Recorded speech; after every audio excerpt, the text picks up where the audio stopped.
Yeah, I started this prematurely. Okay, so this is a training that I gave in September of 2017 at the, why is that not working? There we go. At the American Association of Christian Counselors, and the title of the conference was Break Every Chain. So I called this talk Breaking the Chains of Anger in Marriage. And we had about 400 in attendance, had a really, really good turnout, and got very good feedback on that. So by way of introduction, for those of you that may be watching this in YouTube, I've been a preacher's kid all my life, married for 40 years, been a clinical psychologist, and in 1994 began establishing my own entities. And so Eden Counseling and Consulting has been in existence since 1995. And we have just signed up in December our 100,000th patient. So we're really pleased that we've been able to serve our community in that fashion. And Eden Leaders Institute I started and have been doing coaching and consulting and training. And I'm referencing that here in the beginning to make everyone aware of that. My first book, Win Every Argument, Win Every Heart, contains most of the elements of this presentation. I've written it predominantly for leaders, but the communication, the conflict management, the confrontational chapters are based in the work that I'm presenting to you today. The same acronyms and exercises are in that. So there's Vivian is online, and if others join us online when we're live, you can use the chat feature to ask questions. I'll try to pay attention to that as we go. And the goals of training are to increase or validate skills. We're going to talk particularly about working with personality disorders, which is challenging for many therapists, and how to intervene to reduce anger and conflict and increase, positive interactions. So as we proceed through this, Galatians 5 describes that the acts of the flesh are obvious: sexual immorality, impurity and debauchery, idolatry and witchcraft, hatred, discord, jealousy, fits of rage, selfish ambition, dissensions, factions, and envy.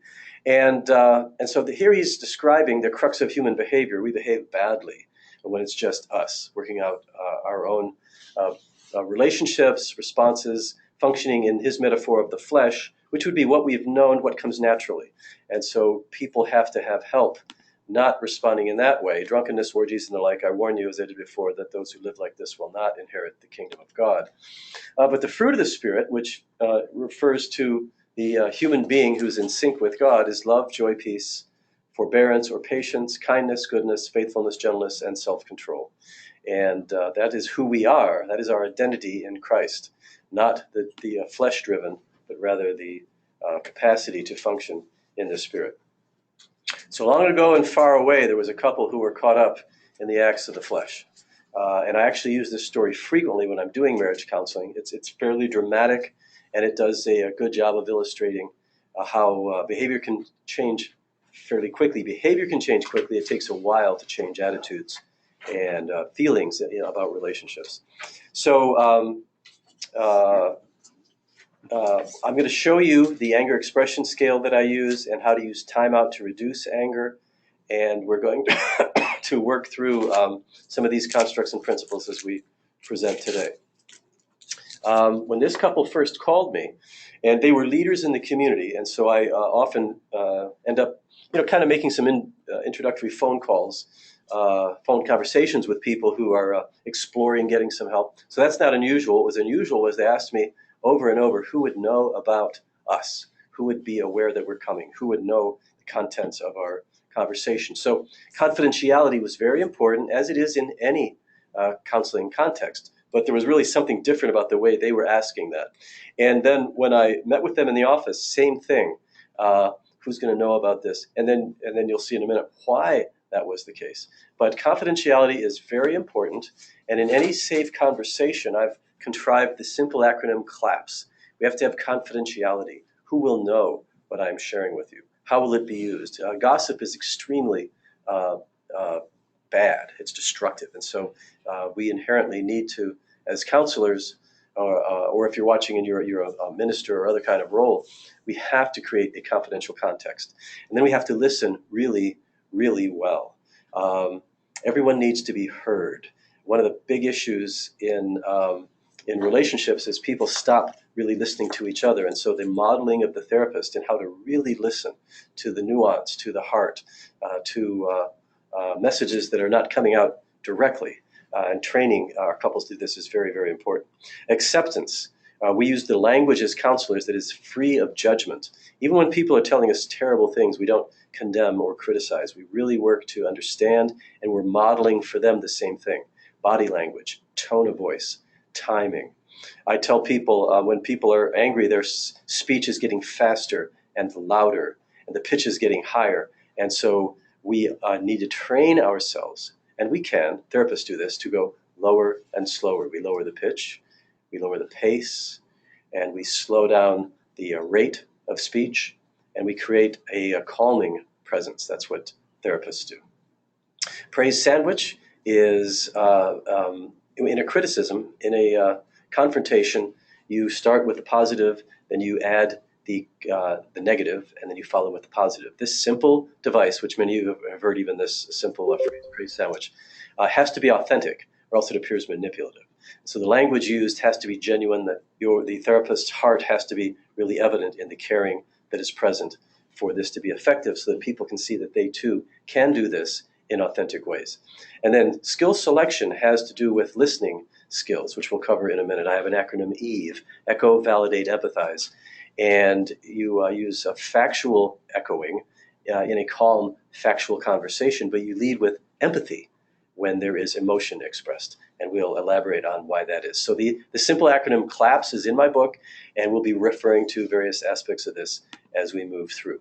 So in a first session of any marriage therapy, particularly marriage therapy that has to do with, you're dealing with highly conflicted couples, the therapist has to be directive. This is not a context in which one can be passive listening, sort of just allowing things to unfold. Many patients are lost because in the first session, they don't get a real sense of value. I believe it's imperative in a competitive market that a therapist sells, not intentionally, but really presents something of great value, which helps guide the patient into a meaningful relationship and a desire and motivation to change and work. And so the very beginning of particularly when you're dealing with conflicted couples, how you start the session is very, very important. And so we were trying to create this safe environment. We're going to model appropriate behavior. You have to actually control communication. You can't just let them tell stories, and you have to pay close attention to body language. One party's often speaking, ignoring the body language of the other person's getting angry or tuning out, and then you have to intervene. You can't let long periods of time go by with old communication patterns, old conflict that they can do at home by themselves. They don't want to pay you extravagant amounts of money to just experience what they can experience at home. So this is very, very important. We limit romance and we limit anger expression, and we promote positive romantic interaction from the first session. And you'll see how that's real critical as we get back to the case study we were working on here. So one of the first things I do, I'm going to interview some constructs, then we'll illustrate them. One of the first things I do after an introduction, why are you here? How are you feeling about doing this? What's your history of counseling? Is a very simple marriage assessment device in which we use a 5-point rating scale and simply present one item at a time, 5 being, excellent, really impacting positively our relationship, 1 being, this is a real weakness, it's harming our relationship directly. And scaling is used in many contexts. I use it a lot in dealing with couples. It provides a simple focus, an ability to just engage.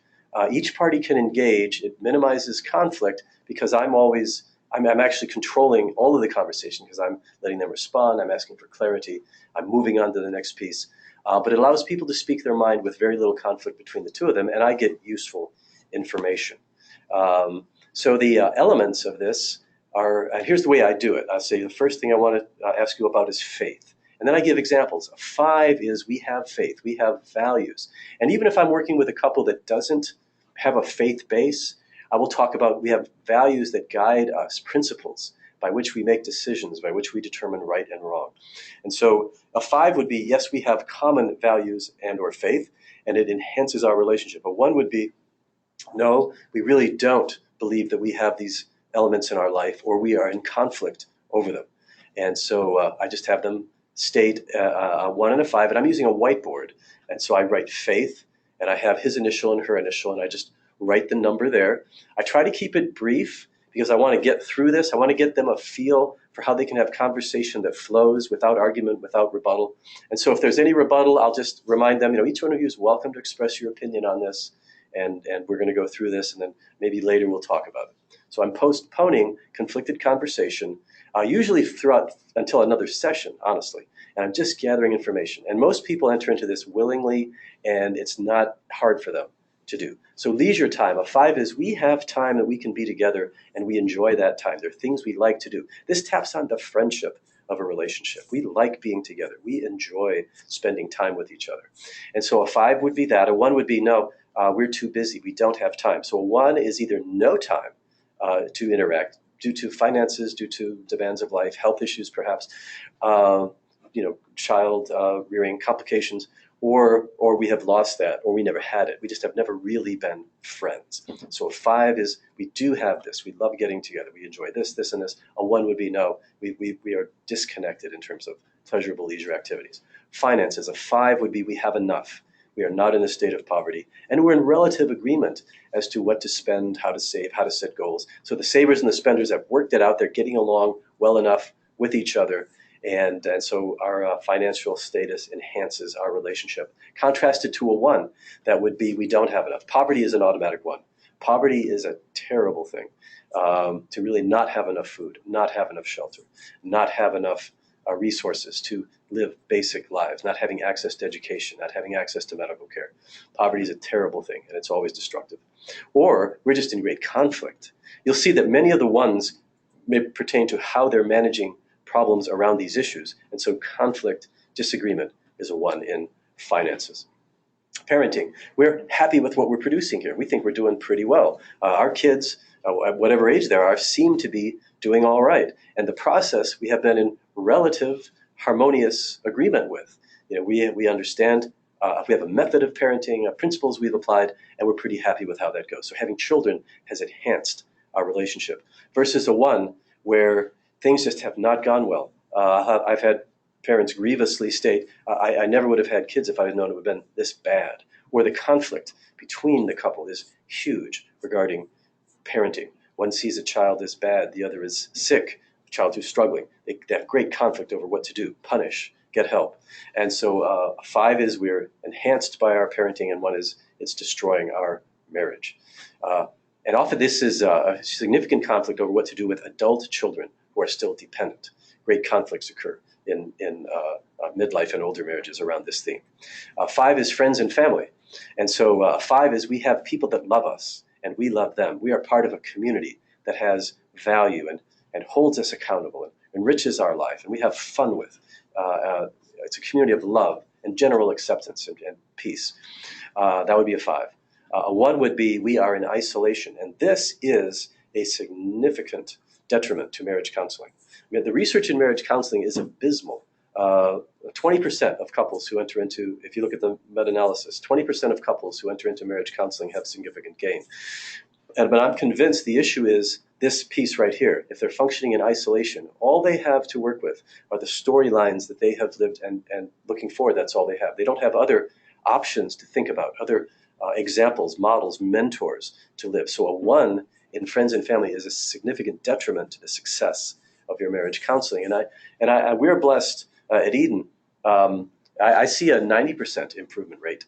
And that's because we tend to see couples who are connected. They're engaged in a church.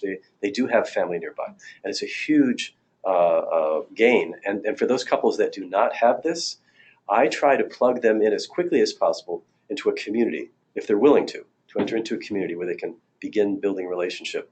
It became clear to me decades ago that the couples that make it are not isolated. The couples that make it have loving relationships that hold them accountable, help them realize, partner along. And I love it, particularly if we're dealing with something like adultery. which is a 90% probability of divorce. If there's a mentor couple who's worked it through so that they're able to authentically say when it's really hard, yes, it's really hard, but keep going. You can make it. That kind of hope is invaluable in marriage counseling. Communication. 5, we communicate often, and we work to maintain respect in our communication. We seek understanding. We try to move quickly from conflict to communication. And so our volume, quality, and style of communication is relationship enhancing. A 1 would be we are not communicating. That would be an automatic 1. And normally a 1 also relates to conflict. Our communication is much more too often conflicted, too intensely conflicted. So that is often a variable there.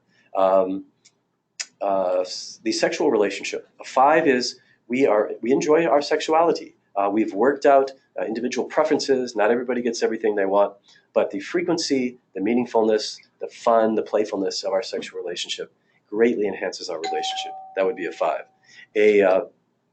A 1 would be, just a second, could you just text her that I'm training right now? Sorry about that interruption. A 1 would be we are abstaining from sex. An asexual relationship is considered once a month of sexual contact, not having enough impact.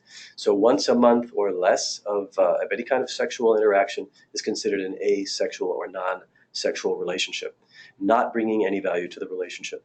A 1 also may imply hurts and damage out of some kind of sexual history or infidelity or something like that. So you have 5 is we're enjoying, it's enhancing, and 1 is it's destructive.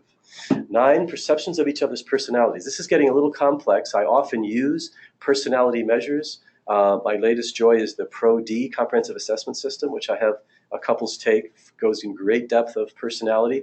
But this simple scaling is a 5 is I like my spouse.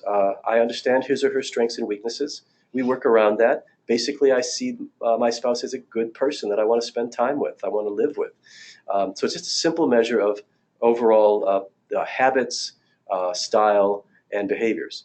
A 1 would be usually the result of some specific, greatly negative thing: addiction, abuse, deception, adultery.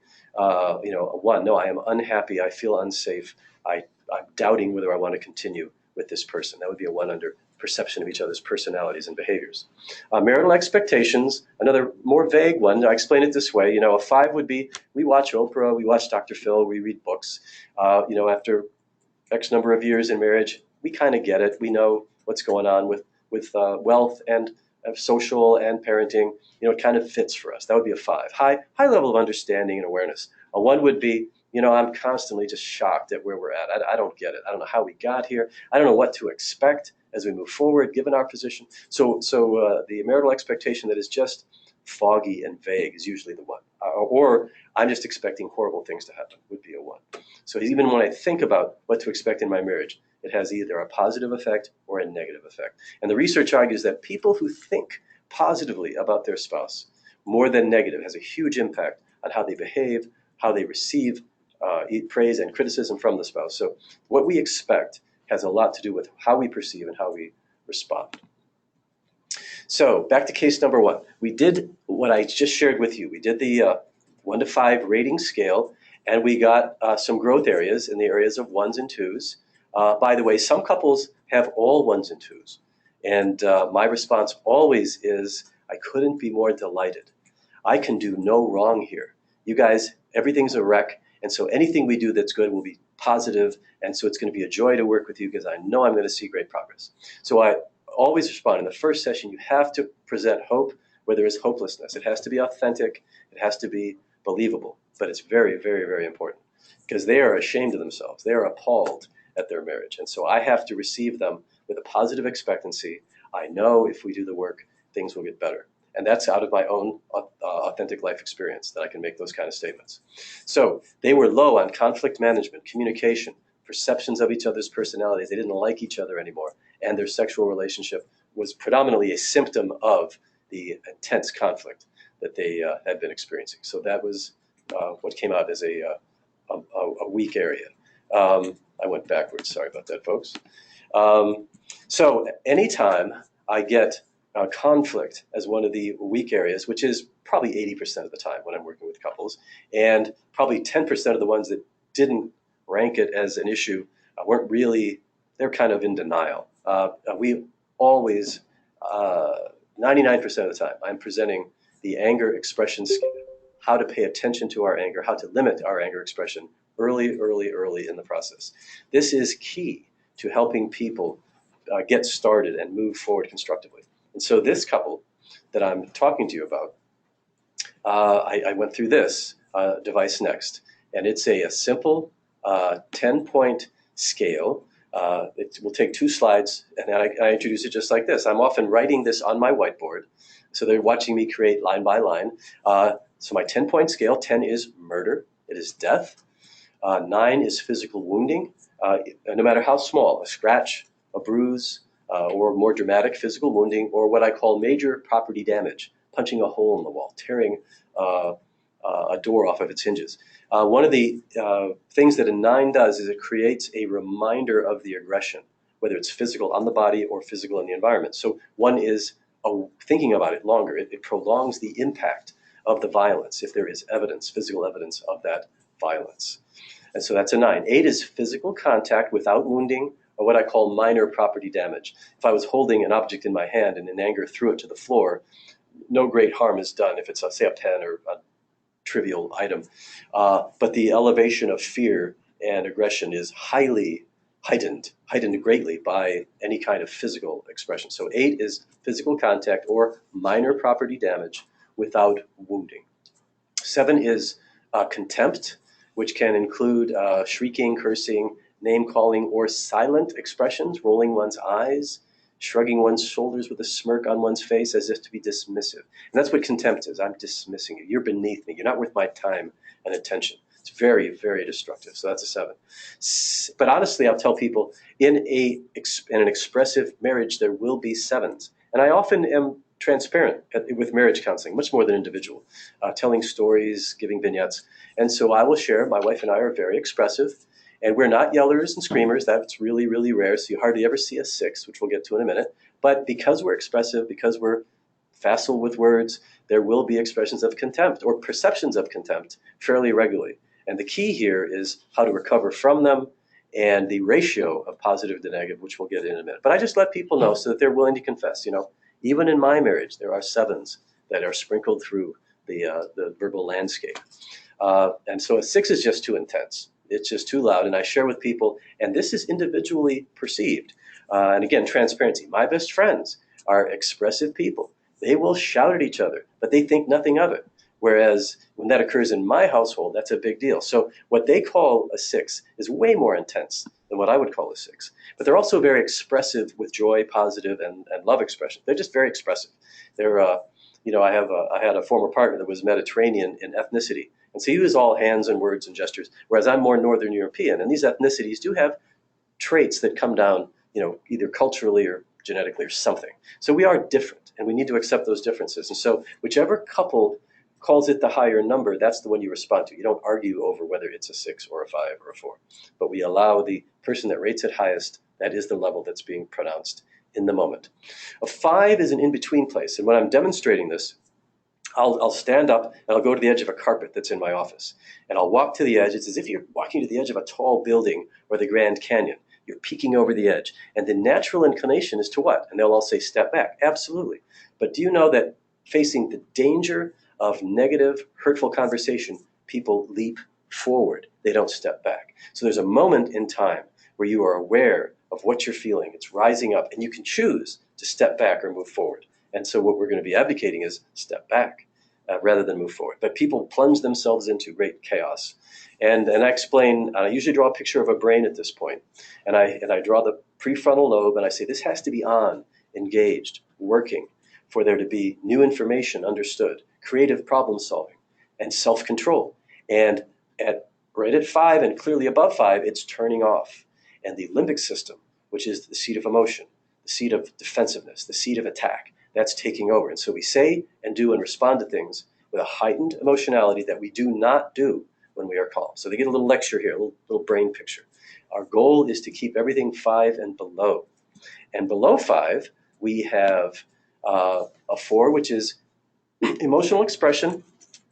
And here's the key, but nobody is afraid or nobody feels contempt. And here's where my wife and I and my close friend couple are different. They don't perceive contempt with volume, or even with some things that are said rather harshly, whereas we would see that. So again, 4, 5, and 6 may be differentially defined by a couple's style and background and expectations. But the goal here is nobody's afraid and nobody experiences any contempt. 3 is the true assertive model. It's usually very calm after the fact. An example might be, say I'm on the phone with my wife, her voice stops. I later tell her, I was really angry when you hung up on me because what I was saying I thought was important. It felt like it was contemptuous. So I'm using non-judgmental, very descriptive language as I describe what happened. And then my wife may say, well, I'm sorry, my phone battery died at that point. I apologize. Well, that would alter the whole thing. But if I had approached her yelling and screaming, I would have got yelling and screaming back. So the way an assertive expression is calm, factual, non-judgmental, and it opens the door to dialogue. That's a big, important piece here. So 2 is just the most minor, excuse me, circumstances, just the brief passing of frustration on one's face, and 1, no expression at all. So I needed nothing to death. Those are my 10 points. And so what we do with them, after we've gone through this and explained it, I ask, how intense has it ever been? This couple endorsed a 9. How often does this happen? This couple endorsed a frequency that was alarming and a frequency of 8 that was alarming.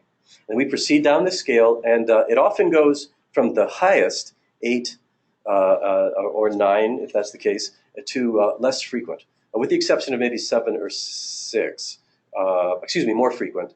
And so you usually descend like that with 6 and 7 more frequent, and then on down into 4, 3, and 2. And sometimes people will say, we never do 3 and 4. It's always 6 and 7, when we're doing this. So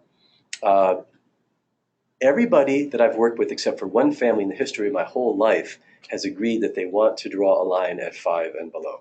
Sometimes a kid will say, I want to yell, but adults, no. There was one family I worked with, and this stands out in memory because it's such an unusual situation. The adult son, who had been dismissed from the home because of a history of violence, was wanting to come back and reside with his parents. So a 22, 23-year-old adult male who'd lived out of his home for several years. And so who came to the session were the parents, the adult son, his girlfriend, with whom he had a very close relationship, and his 2 sisters who were still minors. And so at this point of the conversation, I put my scale up, and I have everybody, when it's a family, everybody gets a vote. And so I'm writing various numbers, and I saw that there had been a history of 9. It hadn't happened in a long time, positive kinds of things. But when I asked, where do you think we should draw the line? He said 9, which surprised me. I thought maybe he wasn't understanding this whole exercise. So I said, now 9 is where we are able to harm people. He said, absolutely, you have to be able to hurt people.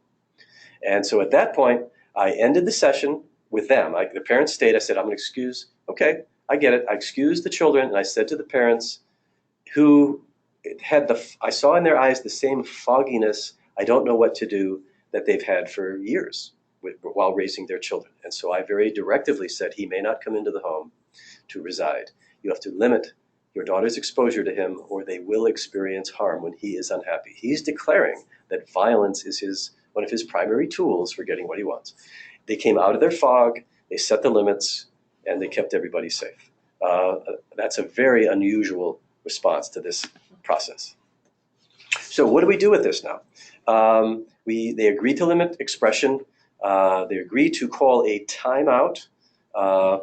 Whoever calls it the highest, if it's a 6 or above, we're going to stop what we're doing immediately.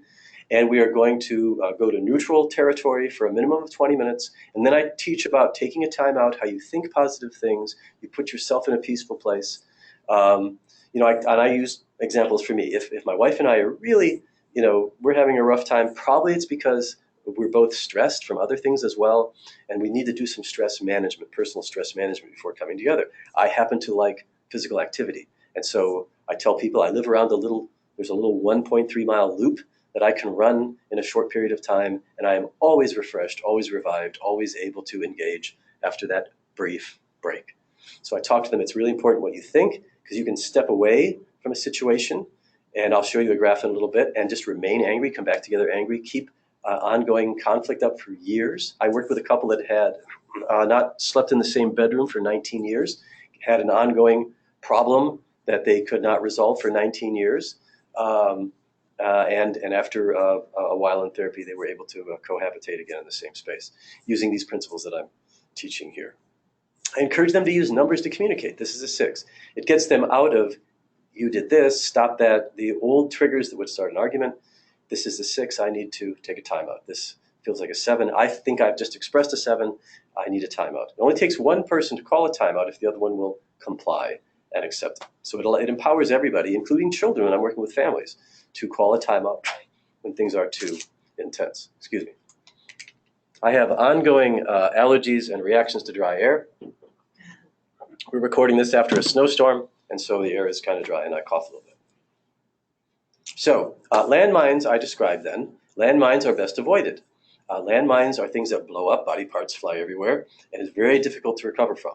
Everybody's got them. Sometimes they're in the bedroom, sometimes in the kitchen, sometimes in the hallways, and okay, someone needs to mute their microphone, please. We're getting some feedback. So if you'll mute your microphone, that would be helpful. Thank you. Oh, by the way, for those of you that are listening in, there's a chat bar that I can get into. It'll sort of mess up the screen while we do this. But if you want to chat and you're listening online right now, you can do it in that fashion, and I will try to pay attention and see if chats come up and respond to that in that fashion. So,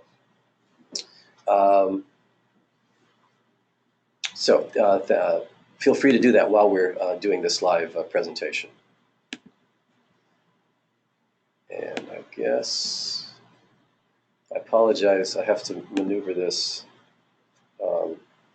to get it to change slides. So there we go. So they had their 8 and 9. Frequency was 8 was daily for a year. Daily physical violence. Now this couple was a leadership couple, known in the community, easily identifiable, hence all that confidentiality business. So they were ashamed, and they should be. They were deeply ashamed of the aggression that had taken place. They had put each other in the hospital during this period of time. So this is a very intense, very destructive, however, not an abusive relationship. Abuse is an imbalance of power. So if someone can't fight back, that's abuse. Now, that one might claim the other is abusing me, but if two people have the equal capacity to put the other in the hospital and are willing to engage in that kind of warfare, it's not abuse, it is a fight. It is a fight. And we'll talk about abusive couples before we're done, which is a different kind of dynamic. But sometimes people have the capacity to fight, and they do. They both have the capacity then to refrain from fighting, which is different than abuse. You can't make someone not be abusive. They have to choose to not be abusive. You can make someone stop fighting. You can call the police. You can leave the premises.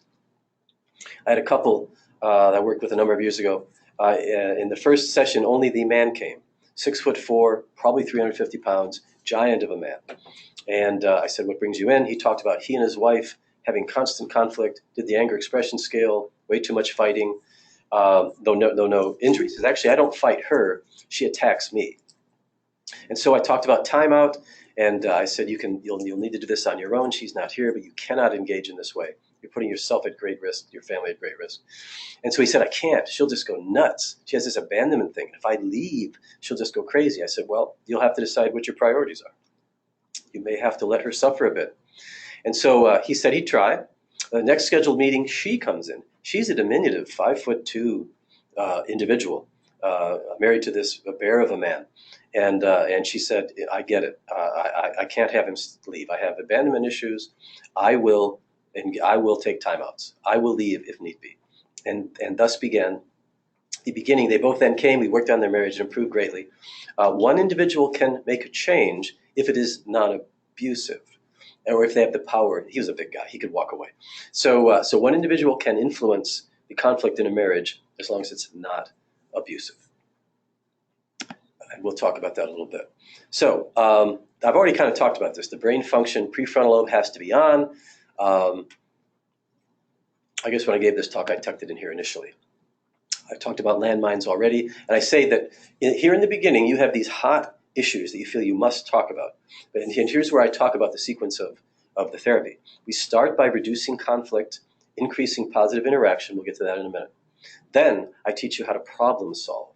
And then once I know you can communicate, once I see that you can manage your emotions, then we get into landmines. But it's after I know that you can handle it. I do not want body parts flying all around my office, although I'm likely to get a glimpse of these as they appear in conversation, and I will do my best to help limit it in here.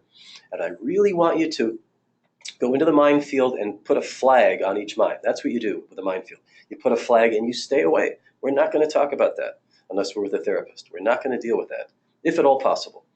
And then you find an expert to help you dismantle the mines. And in the reality is, in a minefield, not all mines get dismantled. And so we have to be on guard for the entirety of our relationship, not to fall back into habits where we're blowing up landmines and harming each other. I'm going to show you a graph in a minute, and it illustrates the march of death. It is a graph of rapid escalation of anger, continued intensity, failure to calm down, and this is out of Gottman's work. Those of you that have read his work, John Gottman and his wife, they were able to predict with 20-minute interviews, something like 80% accuracy, who would get divorced in the next 2 years based on how they managed conflict. So this is the march of death. This is my anger scale to the left.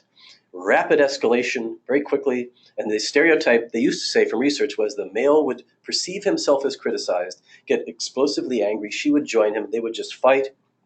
The break in the action here is represented by a passive-aggressive withdrawal, stomping off angrily, but they, in their mind and in their heart, remain anger. So when they come right back together, they're right where they were.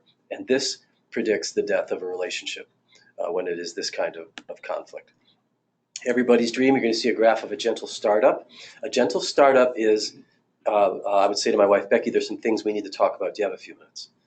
You just set the stage. She can decide whether she's able to engage, and we go on. We limit the conflict to a 4. There's a point of resolution, and then there's a kiss and make up. So that it looks like this, a gentle startup, not a rapid escalation, a gentle startup. And then we talk, and we stay at a 4 or below. We reach some kind of resolution where the slope starts to go down, or we decide we need more information, we need research. But then we calm down at the very end. There's a kiss and make up moment, perhaps literally kiss and make up. We don't want our relationship as a married couple to be defined by conflicts. And so just like when you discipline a child, you take that child, you hug the child, you tell him or her that you love them. You don't want your relationship with your children to be defined by misbehavior and punishment. And so we work hard to keep positive interactions. Now, our home has some of those moments. It has a ton of these moments in which we exceed a 5 and go into 6 and 7. Call a timeout because we have, allow things to calm down, and then carry on from there. Again, reaching a point of constructive resolution or stopping, kiss and make up. So this shows we tried a gentle startup, but we burst through and we got contemptuous or intense. We call a timeout. And Becky and I have been doing this for a number of years. We don't always call a timeout. Sometimes we just stop and look at each other and just back up a few paces and just let things calm down a little bit. We've been practicing this for decades. And we still have to exercise it. That's another important, transparent point. I'm who I am, and I have to work in certain contexts at being patient and kind and slow to speak. But here's a graph of that. And this is fine too, not a problem at all. You're all familiar with the simple definition of insanity, doing the same thing over and over again. It is astounding, those of you that do marital work, how often people return. There's a proverb that says, as a dog returns to its vomit, so a fool returns to its folly. We just do it. And so the counselor joining the relationship has the opportunity to significantly teach. This is a very didactic approach, and model. My behavior is very, very important, and to train and motivate people to try something different. So their first homework assignment and teaching is about conflict management. You must take timeouts. And oh, by the way, this is very important. I tell them you will not be perfect. This is new. You will make mistakes. That's okay. You'll learn from them. You'll figure out after the fact, oh, we should have taken a timeout. That's okay. Don't be discouraged. Everybody has to. I really emphasize the discipline and the work of creating a better relationship. I really try to get rid of the myth of magic and romance, and nobody should have to have these kind of problems and all that. It's hard work, but it's worth it. So part of the work is positive interaction. We want, and I'll often draw this on the whiteboard, 20 times more positive than negative interaction. The anger expression scale, limiting your anger, will help reduce the negativity, but we want to boost the positive, and you can do this. This is true. Everybody can do this if they choose to. So I take them through a simple exercise, a blank. I say, when you go home, take a blank piece of paper, and I have a handout for everything I do, so they can walk out with, so they remember. But a blank piece of paper, I feel loved and cared about when you, and 12 specific, concrete, positive things that someone can do that helps them feel loved. This comes from work that was out of the late 60s, actually. Sagan's book on marriage contracts.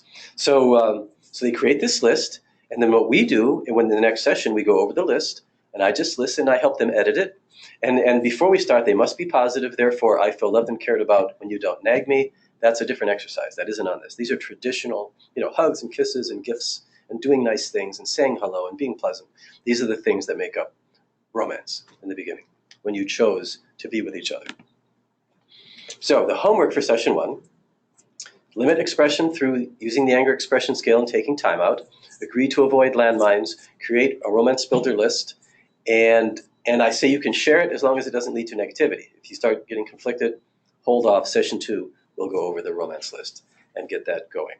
Take personal responsibility. This is a discipline thing. Everybody's responsible for their own behavior. You didn't make me yell at you. You didn't make me feel whatever. And so we're emphasizing this. Take responsibility to speak the truth, to listen to each other, and to pledge to begin a different lifestyle as they leave my office. So I did all of that with my case study couple, and they were with me. They were skeptical about could they refrain from physical aggression. And so I said to them, I don't care if you barely speak to each other this week. If you can manage self-control, timeouts, and refrain, and you come back and you have diminished the frequency of physical conflict, I'm calling it a win. And that's exactly what happened. They returned the second session, and I said, so how we took the anger management scale out, anger expression scale out, and there were no 8s, no 9s. I said, congratulations.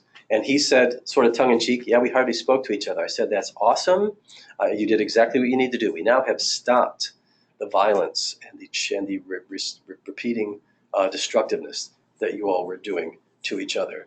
And that couple, being fairly high-functioning in most areas of their life, having gotten off, intentionally gotten off of this daily ritual of aggression and harm, to my knowledge, never again experienced an 8 or a 9.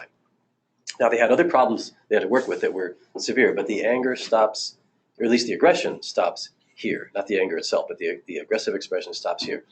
And that has been my experience with almost all of my couples. Abusive couples are a little different. In fact, most people would say you can't do marriage counseling with abusive couples.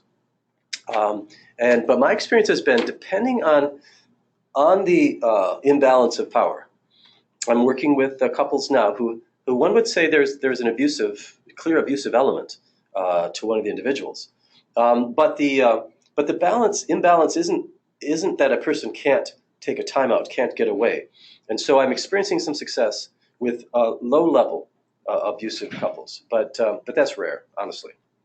Most of the time, an abusive individual is so distorted in their perception of self and other that they justify and see no motivation for change. And that's so usually separation is absolutely necessary with most abused couples. Blessed are the peacemakers, for they will be called children of God. Those of you that are in counseling, this applies to you. Whatever your role, pastors, if you are a peacemaker, you will be called a child of God. So if you have questions, don't call that number. That I should have changed these slides. If you have questions, you'll have to email us if you're watching this on YouTube. Go to our website, EdenCounseling.com, ask a question. Go to Facebook, Eden Counseling has a Facebook, and ask questions. If you're live right now, you just type in a chat, and we will proceed like this. So why am I looking at this? 5 principles. It's been a while since I gave this talk. So, successful marriage counseling. This is a meta-analysis by Lisa Benson et al. If you change the conceptualization of the relationship, this is the couple. The couple changes how they think about it. They modify the dysfunctional behavior. They decrease emotional avoidance. So timeout is brief. It's not, you want people to come together. They improve communication. They promote mutual strengths. These are the 5 principles that their meta-analysis of research says must occur. And when it does, you have marital change. So those are useful things to be looking at in terms of your own cases, your own roles. Are we strategically working in these directions? And you'll see that what I'm teaching strategically approaches, gives you a method to help them think differently about each other, to clearly, we're talking today specifically about the angry behavior, but also the positive behavior, which starts moving them together, increasing communication. And in the individual, it's important, I didn't mention this in the beginning of this particular talk, but your individual assessment of each of the parties is very, very important. I like to use scales like the MMPI, the MCMI. There are APA scales. American Psychological Association has free scales you can download from their website and employ if you don't want to spend money on devices or if you're not a psychologist. And so, but in interview fashion, if possible, information from other people, and then I use tests and scales so that I can judge in advance, can they handle this? Do they have enough ego strength, enough stress tolerance, enough vitality to handle the stress of change, which is a big deal. And so we need to know their strengths and we promote their strengths. I have a training called 4-Session Marriage Counseling, and you can go online. If you go to YouTube and look up my name, you'll see this. It's in 4 one-hour segments, and this talk I'm giving today is excerpted from that. And so I want to give you a quick outline of what 4 sessions might look like. There's some caveats here. A lot of change can occur in 4 sessions if they're motivated, if they're not isolated, if there aren't significant life stressors that are drawing time and attention away. The context in which we always see progress is an intensive, which we do. We bring people in for several days, and their 4 sessions of marriage counseling are mass. They're close together. It's a mass training, and the homework is very concrete. So we try to manage all that they do as much as we can manage over a 3 to 5 day period of time. We always see constructive results with this kind of intervention. When it's stretched out over time, most of you would see somebody and see them another week or 2 later. A lot of life happens in between that you don't get to control. And so, being very concrete with your homework assignments, encouraging them. Some of you, I have a work email. I might invite certain leadership couples. If you have a comment or a question, email me. I don't mind. It's not a big deal. I can respond to that. They always have my phone number if they have an emergency. Not my personal, but my desk phone. And so there's, they need more support than they think they need. Let me just tell you that, more than you think they need. When one of my own children went through a really, really difficult marital time, I learned firsthand a greater lesson in how much support it takes for people to do well through marriage challenges. So first session or pre-interview, I'm assessing individuals. I have them complete some scales. I'm looking in particular at stress tolerance, individual stress tolerance. And you're looking at health and their experience with therapy, their expectations of therapy, and what kind of supports they have to help them through. I tell everybody, I can't remember if it's in this slideshow, I use Ecclesiastes 4. If a man's working in a field and falls, no one can help him. But if 2 are working and he falls, the other can help him up. They get a better return for their labor. They can fight against a common enemy and keep each other warm at night. A cord of 3 strands, who can break it? 3 strands. 3 strands woven together. The tensile strength is hugely bigger than each single strand. So I ask people, who are your 3 individuals outside of your spouse you can go to anytime? They'll be honest, they'll be non-judgmental, they'll be caring. And if that doesn't exist, that's a goal of therapy, that they will develop relationships that will support them. So, second session, we review the homework from the first session.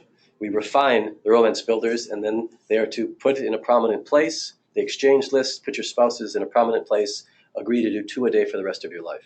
And when your spouse does a gift, then you say thank you. You say thank you. I also, in that conversation, will look at the concept of love language. Gary Chapman's work, his book. You can, when they write out these things, you can see, are they a words person? Are they a meaningful time person? And I'll comment on that. You really need to give effort in this. And very often people have different love languages. So it has to be an intentional kind of thing. I tell people that in romance, you were unconsciously highly intentional about pleasing the other party. You were selling yourself. You were somebody that you could not ever sustain, your loving, giving, generous self. And that is time limited. And research argues that 18 months is the time limit on being that wonderful, wonderful person until our regular humanity comes out. And then we have to be intentional. That's the word that I use. You have to decide to be that wonderful person that you know you can be, but you have to come up with different motivation, and the distractions of life have to be managed, and your stress has to be managed so you can be that wonderful, loving person. So in the third session, we're doing effective problem solving. I use a brainstorm approach, a simple whiteboard exercise, the problem written in non-judgmental terms, and then you brainstorm with no discussion. You can see elaboration of this in my longer training. Handouts are available on edencounseling.com. And it's always effective. It always is. We brainstorm, and I interrupt if they start talking about it, because I explain, if you start talking about the problems, you will talk about them in the same way you always have. You will regress into negative. So we limit conversation, just throwing out ideas, and then we vote. I've got 12 ideas on the board at least. Good or bad is the vote. Each one declares it good or bad. If it's bad, I erase it. There's no need to discuss things that we will not agree on. And so what we end up with are simply starting points that we agree on. We've sidestepped the argument and the conflict.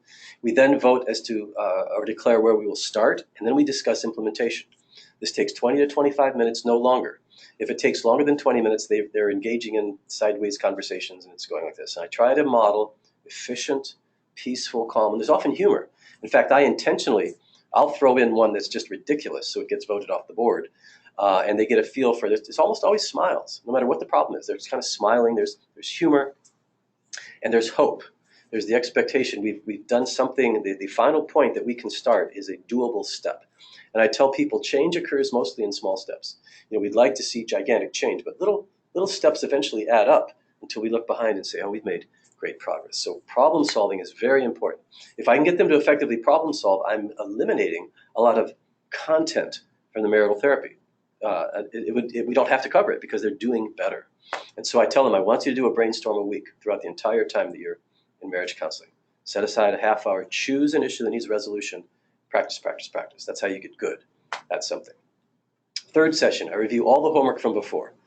Are they avoiding landmines? Are they practicing romance? Are they doing brainstorms? Are they being good to each other? And by the third session, they're starting to get it. If they're doing this stuff, they're reporting, things are more peaceful. I'm starting to feel better about my spouse.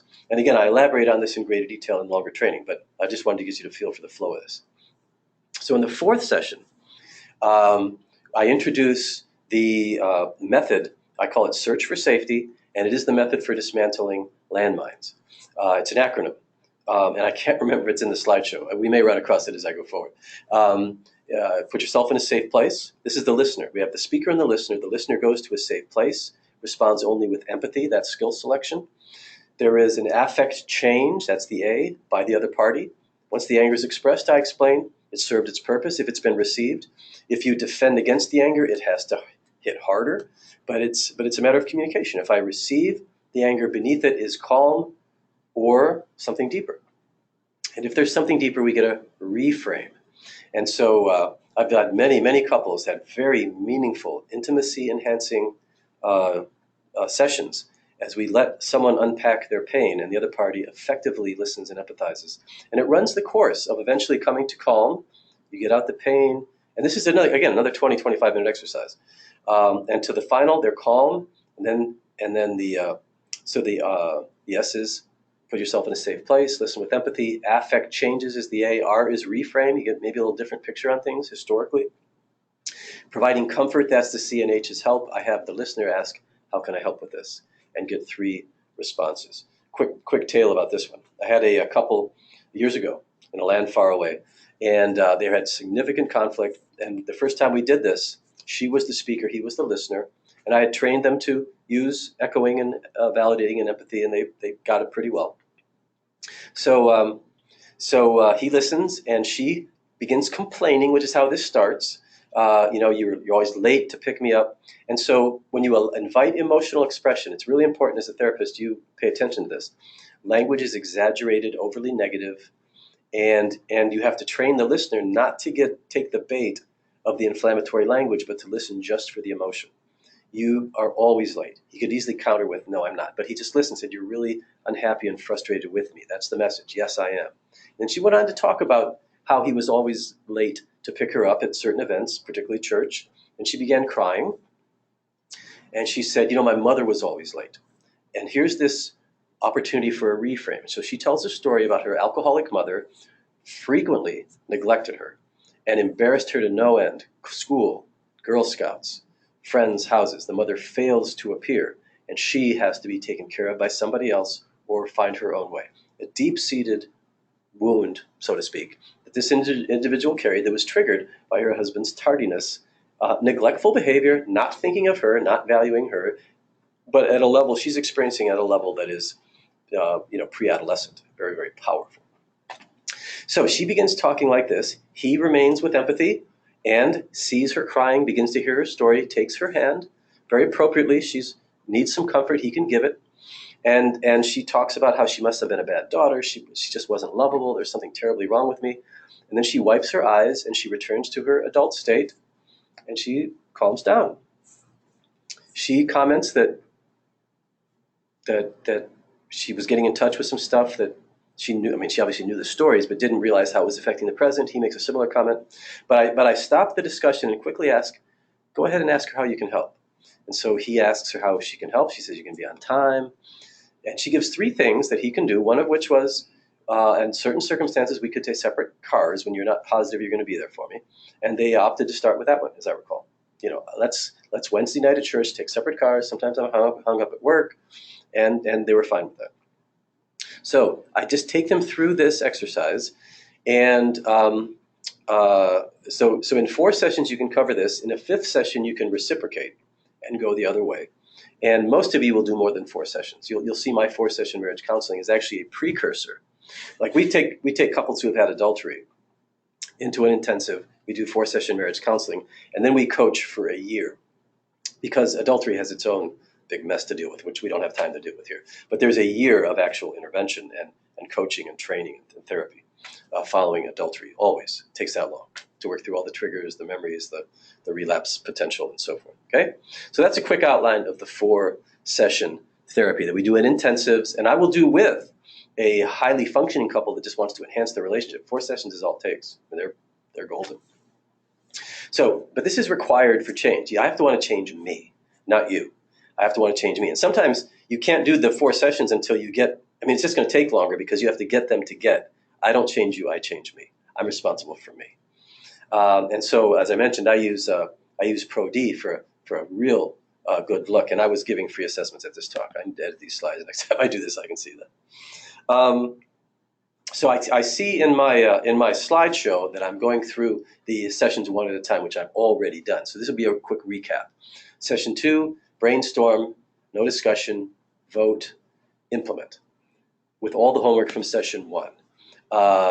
And we don't have time to role play today. And I've talked about session 4, where we do search for safety. Here is the acronym. It's in the slides. By the way, I'm recording this. This will be available on YouTube. You can watch this presentation, or you can dive deeper into the 4th session on YouTube as well. But there's my acronym. Safe place, emotions are expressed. There's affect change. There's reframing. There's comfort. And there's help. And then the slide we'll go through talking about each one. I didn't review these slides, obviously, before doing this today. Otherwise, I'd have known they were coming. But here are each of the slides describing each step. And the process usually flows in 5-minute increments unless it gets stuck. And it rarely does, honestly. Sometimes I have to coach the listener in empathic response. I am active there. If the listener starts asking questions, starts getting emotionally reactive, I just say, just respond with empathy. What is he or she feeling? And it gets them right back on track. So you may learn something historical if it has a deep level to it. There's your reframe. And then you provide comfort and help. 3 things. I write them down. I have the listener choose one thing. And if they do more, it's a bonus, okay? So here's another case. 57-year-old Navy captain, leader of men and women, powerful presence, angry with his wife for procrastinating over a medical issue that I didn't even know what it was when we started. And so I took them through this, and he told the story, very dramatic story, as she's listening, about his father who was alcoholic and how every night he would extinguish his cigarettes. And one night he didn't. And at 11 years of age, his father burned to death in his bed. The house burned down. And he began with body-racking sobs, proclaiming, "It's my fault. I'm a bad son." So he's carrying this guilt and burden all of his life. She provides comfort. He calms down, looks at me and says, "Man, I didn't know that was in there." Now, he knew the story. He didn't know that was part of the now. And very often when I'm doing these sessions, I don't do a lot of processing with them. I don't review the story. If it looks like they get it, we just let the moment be. And that's what we did here. She says to him, I said, "Now ask how you can help." And he says, get your eye fixed. I said, "Great. What's the second one?" And I don't remember what that one was, but it was related to that. And then he pauses. "I can't think of a third one." Then he got real soft. He looks her in the eyes and says, "Let's you and me do something really special this weekend," which would seem unrelated to her getting her eye fixed, but in terms of relationship preservation, a big deal. She declared, "I'm doing all of them." And I said, No, I just want one. You choose one. If you do the rest, it's a bonus. She says, "Well, I'll make an appointment tomorrow to go have the optometrist look at my eye." So, I mean, you all get it, right? You can see the story. He was totally responsible for the life and death of his father. He's totally responsible for everybody in his world. He cannot tolerate somebody not doing what he thinks they must do, right? I didn't process that with them. I just let them live their life.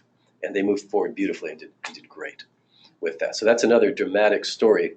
So just to share, an older couple compared to the younger couple I shared earlier.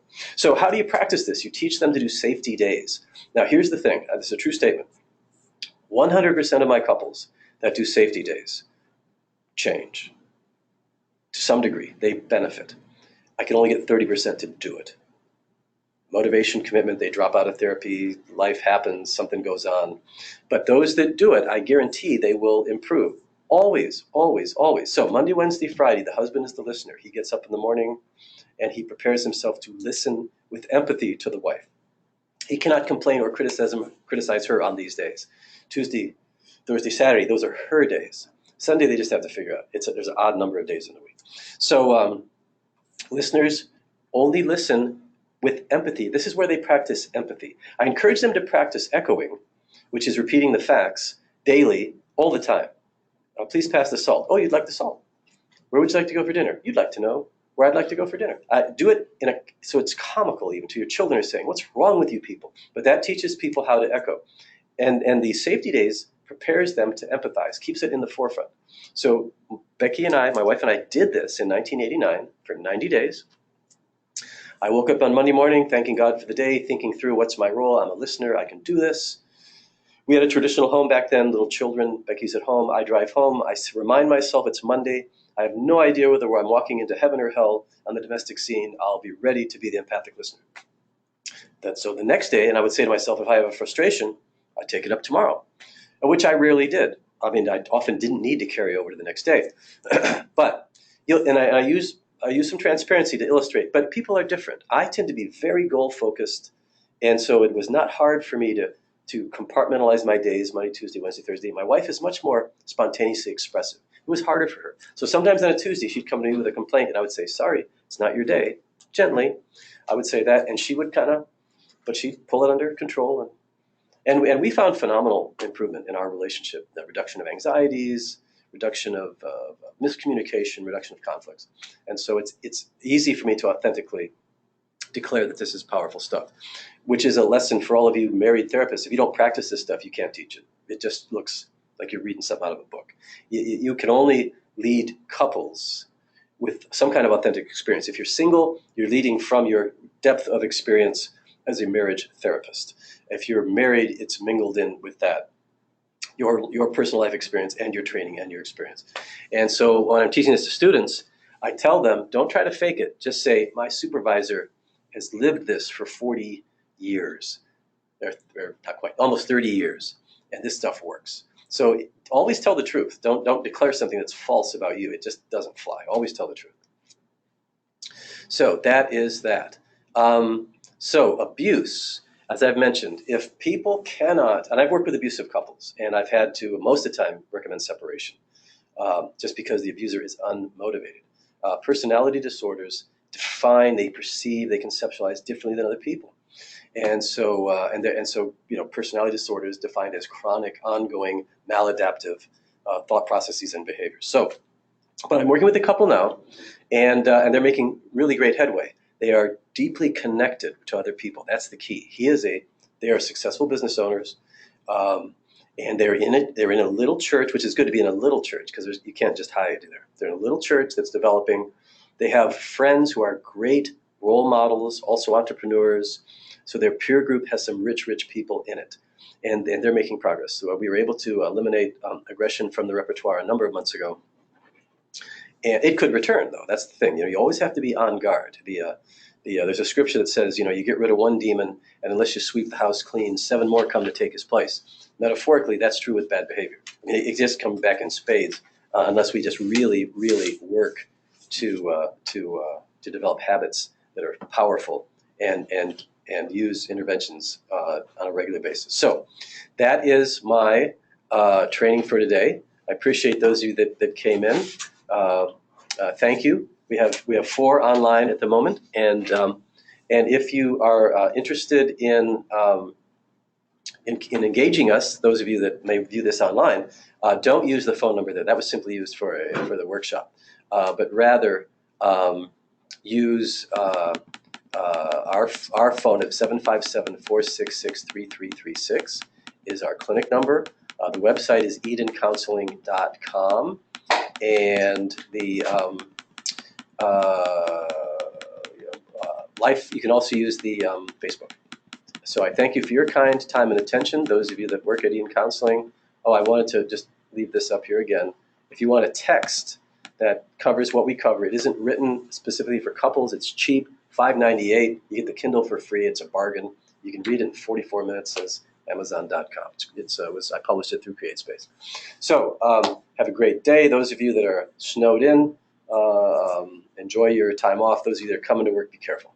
Bye-bye.